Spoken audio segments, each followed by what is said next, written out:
Η αλήθεια είναι ότι ζούμε πάρα πολύ δύσκολες στιγμές. Έχουν έρθει τα πάνω κάτω στη ζωή μας και ευτυχώς που υπάρχουν άνθρωποι σαν εσάς που αναλαμβάνουν πρωτοβουλίες και βοηθούν ανθρώπους που στην κυριολεξία, όπως φαίνουν τα πράγματα, θα πεινάσουν.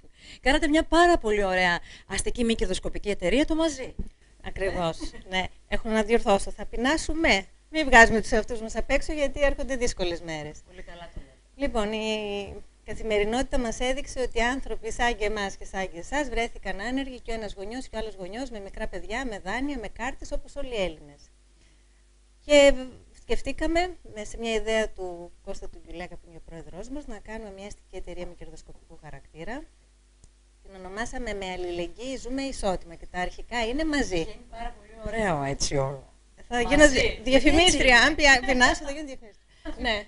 Το Μαζί. Μα είναι πολύ σημαντικό, γιατί το Μαζί σε οδηγεί σε πολλά πράγματα. Μπράβο, είναι πολύ ωραίο όντως. Και το χρησιμοποιούμε και πολύ στα έντυπα που κάνουμε κλπ. Και να πούμε ότι μπορεί να είναι έτσι χριστουγεννιάτικη ατμόσφαιρα και να είναι μπαζάρ. Αυτή είναι μια κίνηση που γίνεται για να μείνει, όχι μόνιμα. Ευτυχώς η ανταπόκριση του κόσμου είναι απερίγραπτη. Αυτό θέλαμε και να πετύχουμε. Όχι να ευαισθητοποιήσουμε λίγα άτομα και να δώσουν πολλά λεφτά. Θέλαμε να ευαισθητοποιήσουμε πολλά άτομα και ο καθένας να συνεισφέρει όπως μπορεί.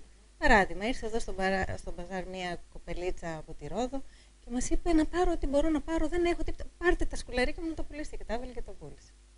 Επίσης, μας φέρνουν συνέχεια όλα αυτά τα τετραγωνικά εδώ, εξοπλίστηκαν και γέμισαν τα ράφια με αντικείμενα προς πώληση, χωρίς να έχουμε πληρώσει, να αγοράσει ούτε μισό ευρώ. Όλα μας τα φέρνουν φίλοι, γνωστοί, άγνωστοι, περαστικοί, που ενημερώνονται, συγκινούνται και προσφέρουν ό,τι μπορεί ο καθένας. Να μείνουμε όμως, γιατί δεν είναι μόνο τα αξεσουάρ που βλέπουμε εδώ. Εδώ μιλάμε ότι έχετε μια αποθήκη, από ό,τι κατάλαβα, με τρόφιμα, με φάρμακα.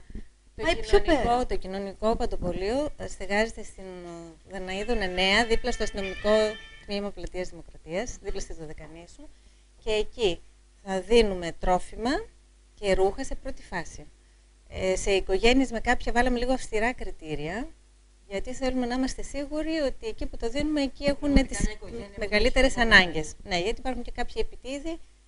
Προσπαθήσαμε, νομίζουμε ότι με τα δικά μας τα κριτήρια θα τους πιάσουμε αυτούς, θα τους απορρίψουμε για να πάρουν αυτοί που χρειάζονται αυτά που πρέπει. Τρόφιμο πρώτης ανάγκης. Κάποια σε δεύτερη φάση, όχι σε δεύτερη, ταυτόχρονα τα ρούχα, και σε δεύτερη φάση από την προσφορά του κόσμου πολύ γρήγορα θα ξεκινήσουμε. Οδοντιατρικές υπηρεσίες, ιατρικές υπηρεσίες, νομικές υπηρεσίες έρχονται εδώ και μας αφήνουν τα στοιχεία τους. Θέλουν να προσφέρουν δωρεάν. Σύμβουλος γάμου. Έρθε μια κυρία, εγώ είμαι σύμβουλος γάμου. Όποιος θέλει. Ένας διατροφολόγος μας είπε: υπάρχουν άνθρωποι από αυτούς που έχουν αρρώστιες. Πρέπει να τους βγάλουμε ειδικό διαιτολόγιο. Μπορούμε να τους κάνουμε δωρεάν λιπομέτρηση. Πάρα πολλές ιδέες και πάρα πολύ μεγάλη προσφορά. Οπότε, ενώ λέγαμε ότι λίγο αργότερα θα τα κάνουμε όλα αυτά, από την μεγάλη αγάπη του κόσμου θα τα ξεκινήσουμε ταυτόχρονα και αυτά. Είναι έτοιμο, στείνετε τώρα? Έχετε ξεκινήσει ήδη να δίνετε βοήθεια σε κόσμο? Δίνουμε αποσπασματικά τώρα σε κάποιους που ξέρουμε ότι είναι άποροι. Περιμένουμε να μαζέψουμε τα πιστοποιητικά που ζητούμε, τα έγγραφα που ζητούμε, να τα ελέγξουμε για να αρχίσουμε να δώσουμε. Έχετε δηλαδή προϊόντα? Πάρα πολλά. Μας έχει φέρει ο κόσμος χωρίς να μας έχει υιοθετήσει εντός εισαγωγικών ένα σούπερ μάρκετ, που και αυτό περιμένουμε μια απάντηση να γίνει. Ότι θα γίνει. Είναι δηλαδή εταιρείες, είναι ιδιώτες, επιχειρήσεις και ιδιώτες. Τώρα δεν πειράζει να το πω, πολύ καλή δουλειά γίνεται μέσω Facebook. Από εκεί ενημερώνεται πολλοί κόσμος και έρχονται αυθόρμητα. Η δικτύωση ιντερνετική τελικά έχει πολύ μεγάλη δύναμη. Πολύ μεγάλη δύναμη και το καταλαβαίνουμε και τώρα που κάνουμε αυτό. Και πόσα άτομα είστε μέλη? Λοιπόν, τα ιδρυτικά μέλη είναι 20 άτομα, όλοι άνθρωποι γνωστοί της πόλης, γνωστοί και για τις ευαισθησίες τους, πετυχημένοι συμπτωματικά, πετυχημένοι και στις δουλειές τους. Είναι ονόματα που θα βοηθήσουν και οικονομικά, αλλά και μόνο με το καλό τους όνομα κάνει τον κόσμο να μας εμπιστεύεται για να ξέρει ότι αυτά που δίνει πάνε εκεί που πρέπει. 100%. Πρέπει να είναι επιτυχημένοι στη δουλειά τους. Διότι για να μπορείς να βοηθήσεις τον άλλον, πρέπει να είσαι και εσύ καλά με τη δική σου την ψυχή. Έτσι. Αλλά και εμείς κάνουμε πολύ καλή διαχείριση. Παραδείγματι, αυτός ο χώρος μας τον έδωσε η οικογένεια Παπαδοπούλου που έχει τα ξενοδοχεία και πολύ τους ευχαριστούμε. Τσιμισκή κατάστημα, δεν δίνεται έτσι. Έπρεπε να το καθαρίσουμε. Ρωτήσαμε σε ένα συνεργείο καθαρισμού και μας είπαν 200 ευρώ. Και λέμε: εμείς 200 ευρώ δεν δίνουμε. Και το καθαρίσαμε μόνες μας. Ναι, έτσι διαχειριζόμαστε. Είχαμε μια εκδήλωση που παρουσιάσαμε το τι είμαστε και που είμαστε, και αντί για φωτογράφο, μια κύρια από τα ιδρυτικά μέλη έβγαλε τις φωτογραφίες. Δεν ξοδεύουμε τίποτε πέρα από το σκοπό μας.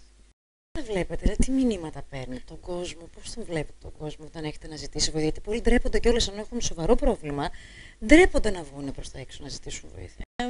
Φτάνουν σε ένα σημείο που το ξεπερνούν, γιατί τα λίγα χρήματα που έχουν τα δίνουν στη ΔΕΗ, μην τους κόψουν το ρεύμα, στον οικοκύρη λίγα-λίγα μην τους κάνει έξωση, οπότε αφήνουν τελευταίο την πρώτη ανάγκη, τη διατροφή. Άρα, εμείς τι έχουμε να πούμε στον κόσμο, πώς μπορεί ο καθένας μας να βοηθήσει? Εντάξει, πολλοί δεν έχουν χρήματα να δώσουν χρήματα, μπορούν να φέρουν προϊόντα. Ή προϊόντα, ή τα παλιά μας τα ρούχα που οι ντουλάπες μας σε όλα τα ελληνικά σπίτια ξεχυλίζουν, που είναι σε καλή κατάσταση, και ρούχα και παπλώματα, κουβέρτες, μαξιλάρια, και για μικρά, για μωρά, για βρέφη, τα πάντα. Πλέον θα γίνεται ανακύκλωση. Αυτό θα κάνουμε και εμείς. Τρόφιμα, όχι φυσικά ανακυκλωμένα. Τα τρόφιμα θα είναι πρώτη κανονικά, και τα ρούχα όμως, αλλά και σιγά σιγά ήδη παραλάβουμε κάτι καναπέδες και εξοπλισμό, ηλεκτρικές συσκευές, τα πάντα. Πρέπει να βοηθάει ο ένας τον άλλον. Κάποιοι πάνε σε καινούργια σπίτια και αγοράζουν καινούργιες ηλεκτρικές συσκευές. Οι παλιές τους δουλεύουν κανονικά, με αυτές ζούσαν. Αυτές πρέπει να τις αξιοποιήσουμε, να μην πετάμε τίποτε. Ξαναπείτε μας λίγο τη διεύθυνση που είστε, πώς μπορεί κάποιος να σας βρει, η διαδικασία. Δαναίδων 9 είναι το κατάστημα από όπου θα παίρνουν οι δικαιούχοι τα πακέτα τους έτοιμα, ανάλογα με την κατάστασή τους. Αριστοτέλους 4, στο δεύτερο όροφο, είναι το γραφείο μου και τα γραφεία, η έδρα της εταιρείας, για να μην ξοδεύουμε επιπλέον χρήματα. Και για τις ημέρες αυτές των γιορτών, τη Μισκή 92 είναι αυτό το κατάστημα. Το ωραίο παζάρι. Έχουμε και πολλές και ωραίες εθελόντριες που βοηθούν, διότι αλλιώς δεν θα γινόταν όλη αυτή η κατάσταση. Λοιπόν, η διαδικασία των δικαιολογητικών, να πούμε, είναι Αριστοτέλους 4, ναι. 2310-260-007. Όποιος θέλει να επικοινωνήσει. Έχουμε σελίδα στο Facebook που λέγεται «Μαζί με αλληλεγγύη ζούμε ισότιμα». Από εκεί θα παίρνουν πολλές πληροφορίες.